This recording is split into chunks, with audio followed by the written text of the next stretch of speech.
AB పెట్టుబడుల నిష్పత్తి 4:7, లాభంలో 12% దాన ధర్మాలకు కేటాయించగా ఏకు వచ్చిన వాటా 3,168 రూపాయలు అయితే దాన ధర్మాలకు కేటాయించిన సొమ్ము ఎంత?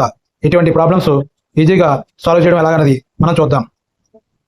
మనకు ఏకి వచ్చిన వాటా 3,168 అంటే లెక్క ప్రకారం 12% దాన ధర్మాలకు ఇచ్చారు. అంటే 100లో 12 మైనస్ చేస్తే 88%. అంటే 88%లో ఏబీలు 4:7లో పంచుకోండి, అంటే 11 భాగాలు.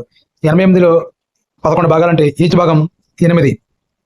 సో ఏ వాటా 4 కాబట్టి 32%. సో 32% 3,168. అయితే దాన ధర్మాలు కేటాయించింది 12%. అది మనం తెలుసుకోవాలి కాబట్టి 12% 32 టైమ్స్ 8 టైమ్స్ 8. సో 3 ఇంటూ అంటే 88 11. సో దాన ధర్మాలు కేటాయించిన సొమ్ము 1,188 రూపాయలు.